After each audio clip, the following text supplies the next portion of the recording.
Good morning mga katakbon chicks. So ako nga pala ulit sila kwatserong motorista. So ito, dahil day off natin, eksakto day off natin, may rides tayo. Clark, Pampanga. So meron tayong event doon. May event si Shiba Philippines. So syempre support natin ang ating sponsor o ang isa sa mga nagtitiwala sa atin. Support natin kasi sinusuportahan din naman niya tayo sa mga lakad natin.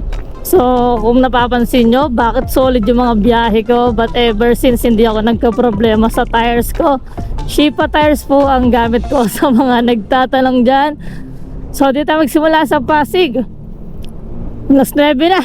Late na ako. 3 hours. So mga 1 nandun ako kasi 9:30 na talaga eh. Nandun na tayo sa Clark, Pampanga. So merong event doon. Kung di ako nagkakamali, 14 sa norte. Parang ganun yata yun. Well, nakalimutan ko lang kasi ang dami kong ginagawa. Hindi ko iniisip. Iniisip kong gumawa ng maraming video. Iniisip kong mag-ride kung saan-saan. Kaya yun, hindi na sila magkasya sa isip ko. So yun, dito tayo sa Pasig ha. Kitang-kita nyo naman yun, no? May mga Blue Boys pa. Shoutout sa kanila, sa mga Blue Boys na yan. Tapos kung kakayan, hindi pa kasi ako nag-aalmusal eh. Siguro after 2 hours almusal tayo kung kaya. Pero nakakaya ako yata yung pinaka malilate ngayon sa event namin. So yun, napasarap kasi tayo ng tulog, kaya ganon. Oh my god, angas ng PCX. So ride safe po sa ating lahat. At sa mga pupunta sa Clark, Pampanga, ride safe po. Huwag po kayo mag-alala, igagala ko kayo doon at papakita ko anong meron sa inyo doon. Kung sa mga hindi pa nakakapunta sa mga event like Inside Racing, Moto Changi, sa mga motoristang wala pang experience sa ganun, doon po kayo makakabili ng mga kagamitan sa pagra-rides. Andun din ang Imprint Custom Jersey yan. At shoutout nga pala sa Imprint Custom Jersey yan. May dala tayong mga jersey ngayon dito para pag gumala-gala tayo dun sa loob. O angas natin, di ba? At syempre, shoutout na rin sa aking upuan sa Somjin Philippines yan. Kaya swabing-swabe lang tayo dito. Hindi sumasakit ang likod natin. Gawa nga nito. Flat na flat ang puwet ko dito, mga katakbong chicks. Solid na solid.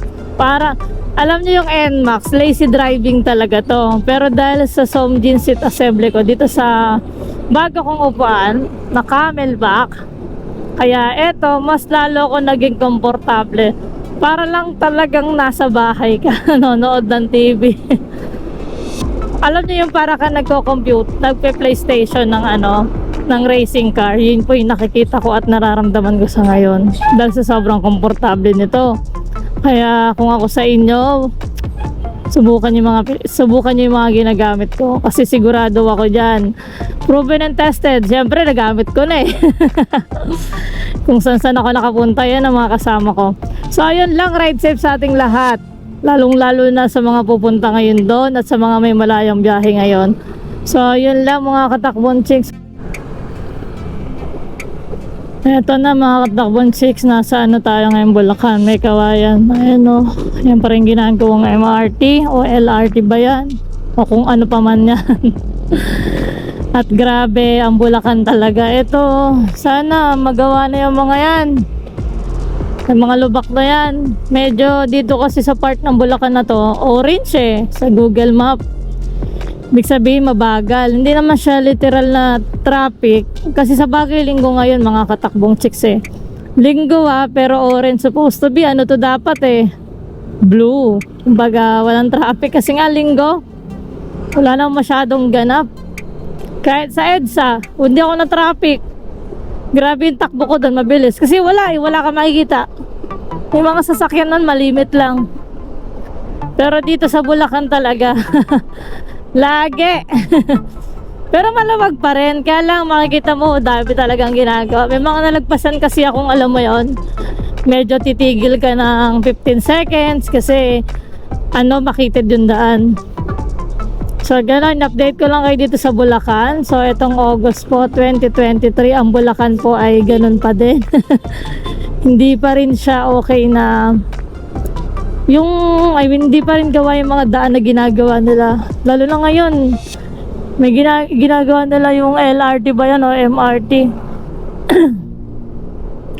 Kaya medyo maraming gawa, maraming dapat ayusin talaga dito sa Bulacan. So, tulad yan, no? Yan, tulad yan, di ba? Isa-isa lang nga nagpapasikip ng daan. Pero good thing dyan, at least may natatapos naman. Tsaka yung ginagawa naman yan para naman sa ika-uunlad, di ba? Ika-uunlad natin. Tsaka yan, giginhawa din tayo matapos lang yan. Kaya, tsaga-tsaga lang. So, yun, nasa Bulacan tayo ngayon. Medyo late na talaga tayo. Late na late. Bahala na si Batman. Ride safe, ride safe. Ayan mga katakbong chicks, yan yung sinasabi ko sa inyo. Isa sa mga nagkakos ng traffic. Pero okay lang. At least nga may natatapos, diba? Ang mahirap dyan, wala namang matatapos.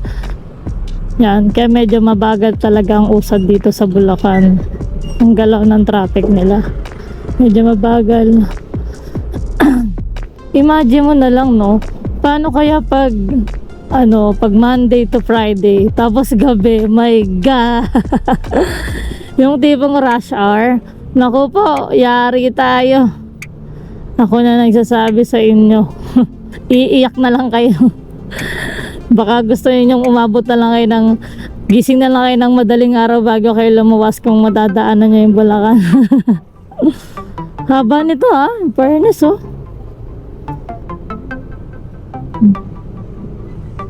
Ayan ito patapos na. Kasi papantay pa nila yan dito.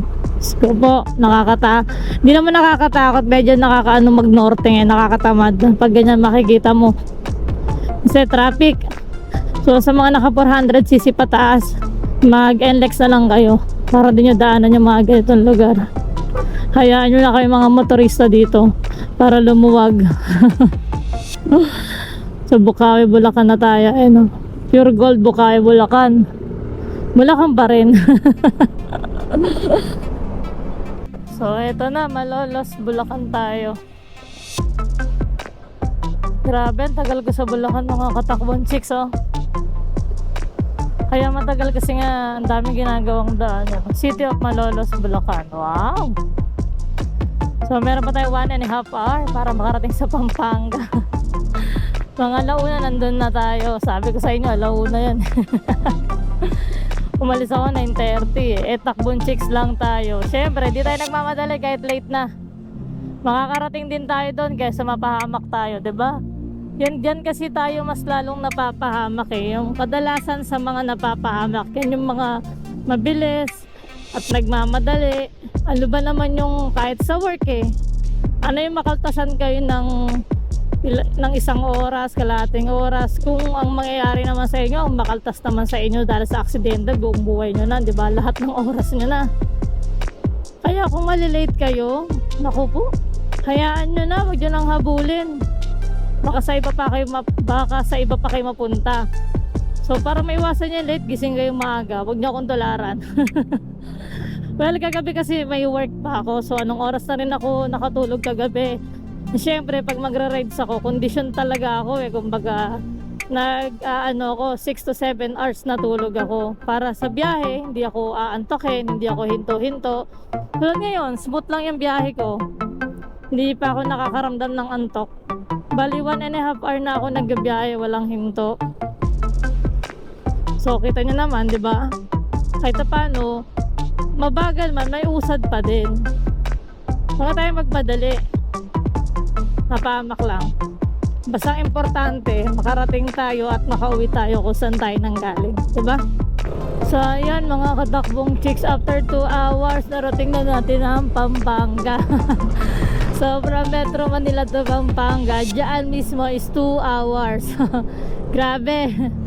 So isang oras pa para makarating tayo dun sa Clark, sa sinasabing pinaka destination natin. Grabe, medyo may kalayuan talaga. Akala ko hindi lang updated yung Google Map ko kasi nakapatay yung wifi ko. Dito na tayo ngayon sa Apalit, Pampanga. So dami rin ginagawa dito sa nakita ko kanina. Kaya naisip ko na rin isama sa daan. O ayun o, tulad nyan. Pero yung fairness, dahil nga linggo, yan. Dahil linggo, medyo maluwag. Kasi konti lang naman kami mga motorista dito. Pero paano na nga lang pag yung weekdays, tapos rush hour. Diyos ko po, kabilaan yung mga ginagawa, mga katakbong chicks. Halos wala siyang pinagkaiba sa Bulacan. Then yung daan, medyo malupa. Nakakatakot, baka mag-skid yung gulong. Pero syempre, hindi mag-i-skid yung atin. Syempre, Shipa tires yata yan. At di rin tayo mag-worry na. Sa mga bounce na yan, hindi masakit sa likod kasi nga sarap yung upuan natin. Yung upuan ko kasi may may kinalaman din to sa likod mo. Sa totoo lang, hindi lang to basta upuan. Yung upuan ko po concerned dito sa likod mo para hindi ka masyadong mangalay, tapos para perfect din yung sitting position mo. Sa totoo lang based on my experience po yan. Kasi pansinin nyo yung iba sa inyo, pag sobra na matagal na sa motor, o kaya pag matagal ka ng tawag dito, umaandar, humuhukot na yung likod nyo. Pero pag dito sa upuan ko po, sa Somjin, camelback ko, palibasa kasi yung sa bandang puwetan ko po, meron ditong masasandalan. So ang tendency no, nare-remind ako na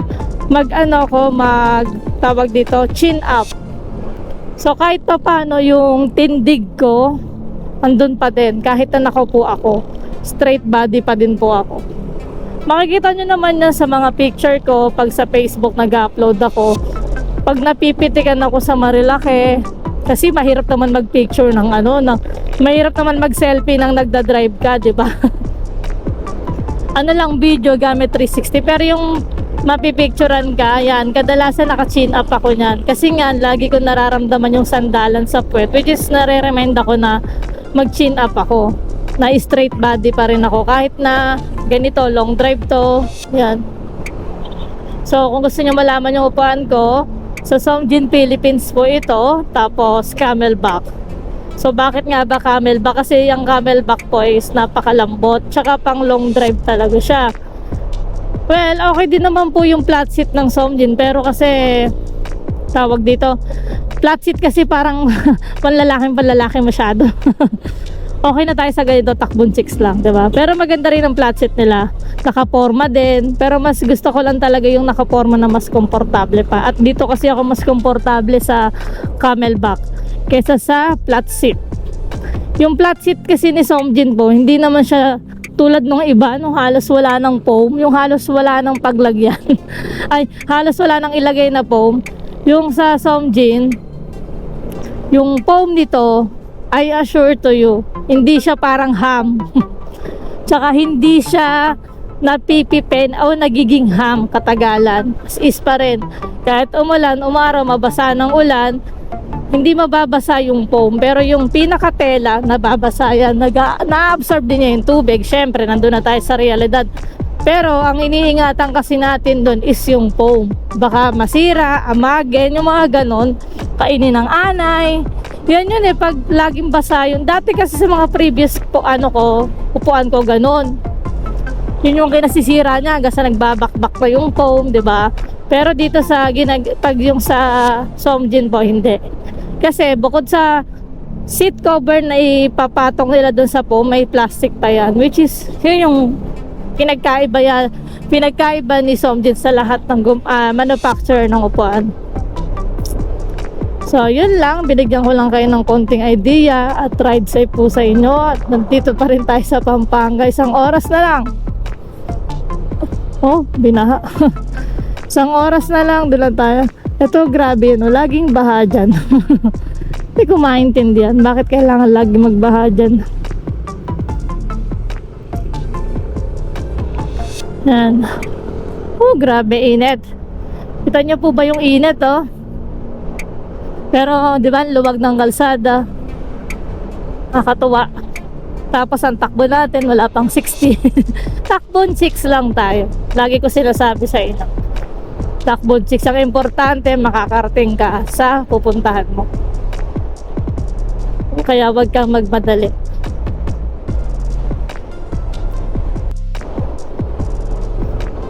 Grabe, ang sarap. Woo! Banda lang ta namin, no? Doon na puro bundok. Hindi ko alam kung nakadaan na ako dito. Unang beses ko palang dumaan. Pero maganda, maganda yung view. May mga ulap. Parang pwedeng cotton candy.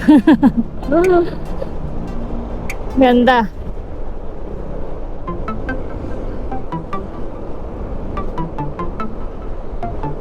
Ayun, no, sa dulon-dulo niyan, puro bundok na, nakakatuwa. Tanaw na tanaw ko dun, oh.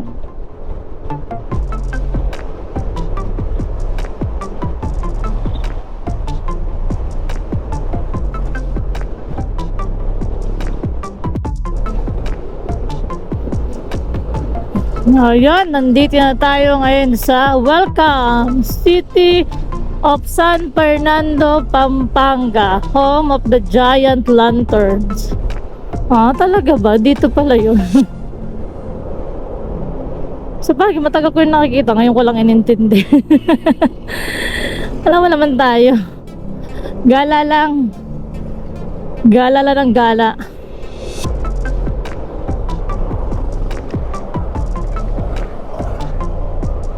Saan na ba tayo?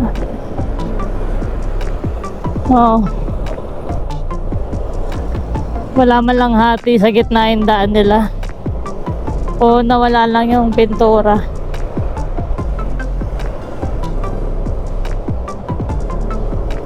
Magpapagas na rin tayo. Lawak ng daan, no? Pero sana nilagyan ng hati para ano, yan tulad niya, no, yung mga dilaw-dilaw. Para hindi uso yung counterflow. 'Di ba? So, wala nang isang oras, nandun na tayo. Sana talaga ay na-exact natin. Kasi Google Map lang eh. Hindi ko alam yung pinaka-landmark. Basta sinearch ko lang yung ganito. Tapos yan na, lumabas na yon. Sana worth it. I mean, sana may mga dun, no? Magagandang view. Tignan natin, mapakita ko sa inyo. Hindi pa kasi ako nakapunta ng Clark, sa totoo lang. Alam ko nga pag Clark Airport yun eh, kaya hindi ko na dinala yung drone ko eh. So dito tayo. Naghanap ako ng Caltex, pero parang wali, kaya dito na tayo sa Petron magpagas. Nauuhaw na rin kasi ako. Wala pa naman akong cash. Gcash lang talaga ako, literal.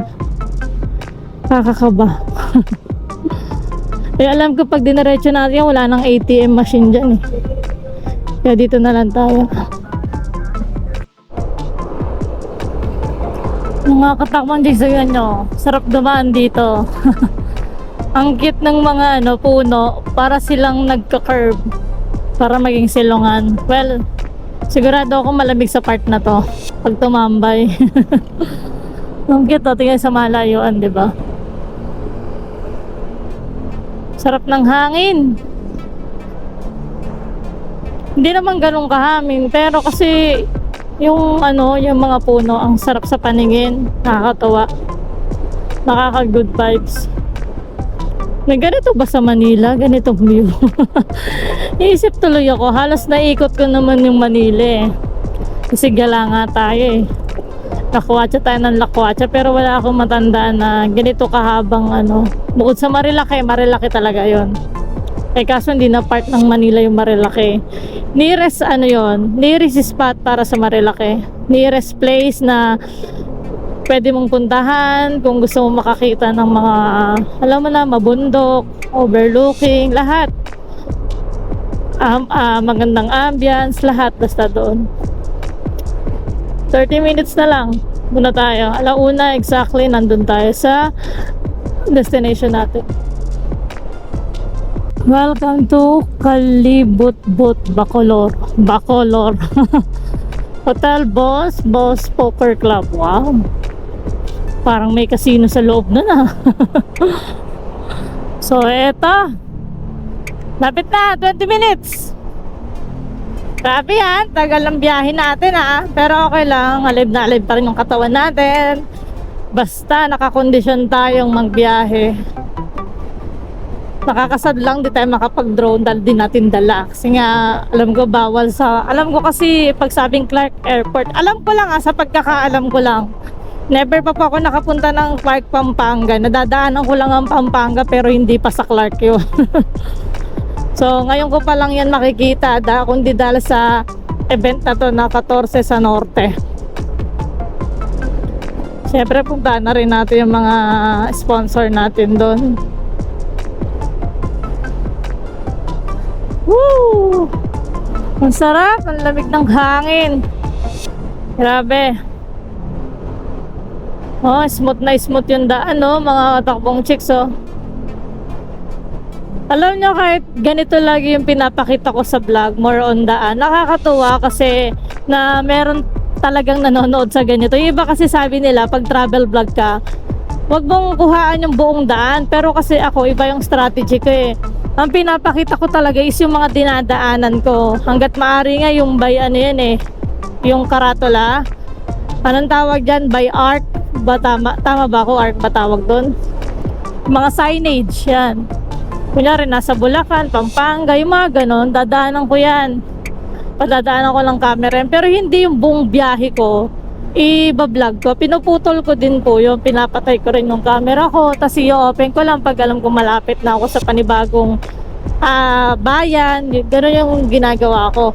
Pero nakakatawa kasi may mga talagang nanonood ng ganon. Kasi sabi nila parang ang boring daw pagka ganon. Pero sa totoo lang mas marami pong nanonood ng ganitong biyahe ko. Yung ganito, puro daan yung pinapakita ko. Kasi sinasabi nila ang ganda raw talaga ng Pilipinas, ganon.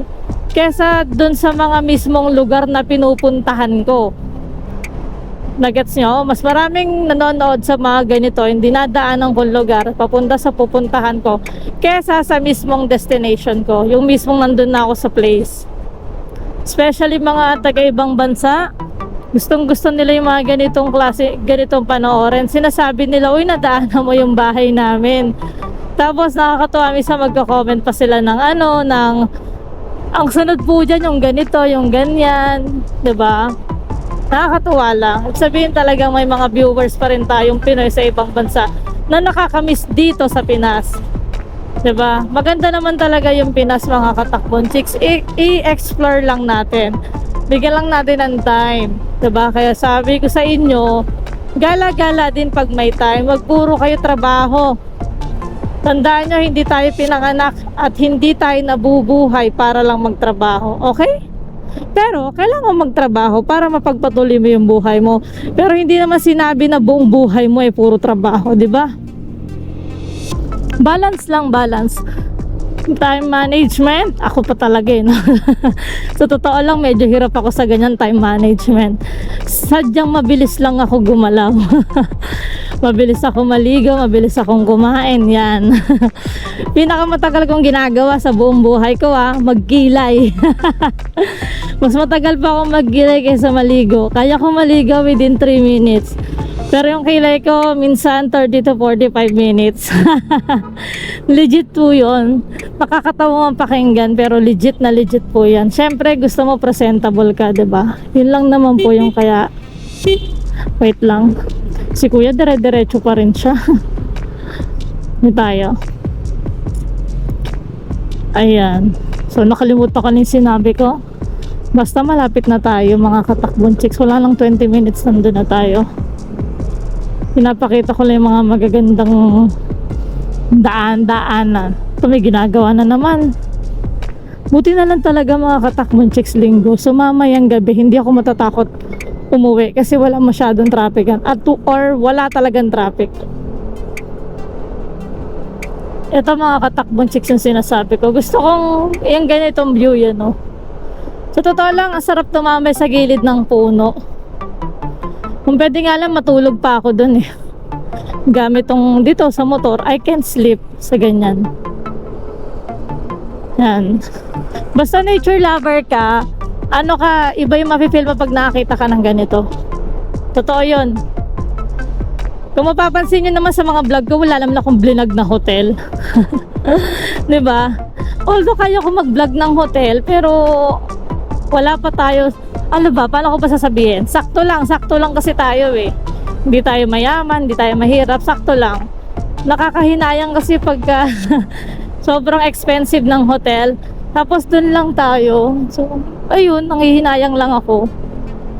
Pero soon, malay mo, magawa natin, experience natin mag-hotel, yung one of the di naman 5-star, basta ano rin, yung famous mga hotel din. Try lang natin. Wala lang masama eh. So yun, ride safe ulit, ride safe. Dito na tayo sa Clark. Medyo naninibago ako sa daan na to. Nakabahan ako baka mamaya may napapasok akong express na naman. Oo, nandun na, naka-hide na yung mga, naka-check na po yung mga ano dyan, yung sa mga tawag dito, para sa Google Map naka-check na po yung mga hindi ko dapat daanan dyan. Pero minsan kasi nagbabago yung daan. Tapos hindi ganun pa updated si Google Map. Nangyari yan sa akin minsan. So stop na tayo dito. 77, my god. So 'di ba tama ako, airport nga. Ay, ang ganda nun, oh.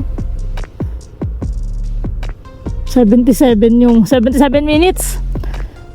So, nandito tayo sa MA Rojas Highway. So, chat natin yung mga ano natin, yung ating mga kasamahan. San ka? Yan.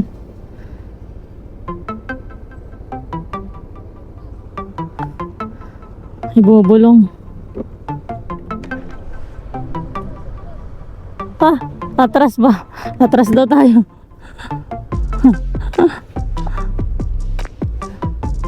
May nanguhuli daw. Yan. Ay ba? Kasi first time natin dito eh. Diba? Sinabi, atras daw tayo, my god. Totoo ba? Huwag tayo dapat dyan. Nakakilabot mahuli kasi sigurado ko dito matutubusin yung lisensya mo. My god, 3 oras to sa Manila. Tara. So dito tayo. Ayun, may motor. Ito, motorcycle lane. Dito lang tayo. Yan.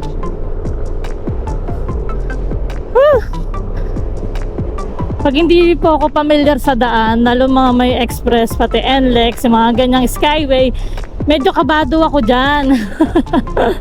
Kabado po ako dyan. Oh, ang ganda, oh. Woo! Ganda! Ang ganda dito mag-drive. Uso ba traffic dito? Oh, talagang linggo lang kaya walang traffic. Ay, grabe, ang ganda, sarap. Kaya kahit mainit, masarap pa rin. 6 minutes, nandun na tayo. Grabe. Reduce speed. Teka, baka mamaya may mga speed dito. Nasa 70 na ako. Ba't ang bagal kasi nung nasa likuran ko? Dapat mas mabilis sila magpatakbo sa akin eh. Check natin, baka baka overspeeding naman tayo. Diyos ko po. Dito na. Huwag natin patulan yan. Huwag na tayo mag-beating the red light. Nakakatakot eh. So yan. Nung panalo, Kawasaki. Ganyan mga gusto kong motor. Shout out sa'yo, kuya. So, eto na yun mga katakbong chicks. 2 minutes. Sana ito na talaga yan. Pero hindi ko pa alam kung saan yung parking niya. Siyempre, kung saan ka man. Saan ba to? Kakakaba. First stop. First to go. Ah, ayun na, ayun na. So, saan tayo magpa-park? Ito na yun, mga katakbong chicks.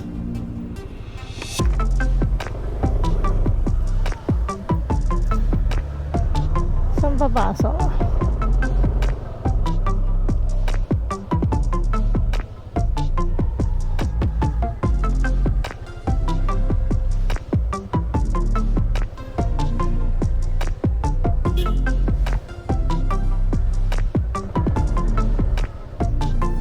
Okay lang po. Thank you. So, yun. May nadaan na naman tayo sa pagiging babae. Hindi, sa totoo lang talaga mga katakbong chicks. Pag babae, medyo ang hirap kasi i-reject ng isang lalaki. Totoo yun base yan sa experience ko. May mga nare-reject din, pero sa totoo lang, sa part ng isang lalaki, parang nahihirapan sila. Alam mo yun. So, dahil dito na tayo, yan, asang problema wala tayong tripod. So, kahit saan ba mag-park,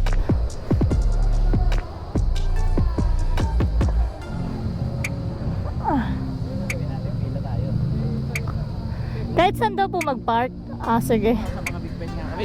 Oo nga, nakakahiya. Oo po.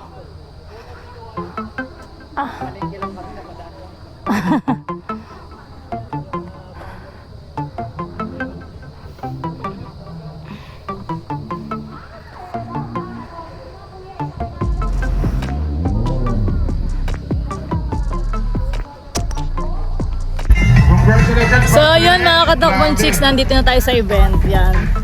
So ito, papakita ko sa inyo kung ano meron dito. Medyo malaki lang yung venue, pero maraming booth dito. So may iba-iba, may mga jersey, may helmet.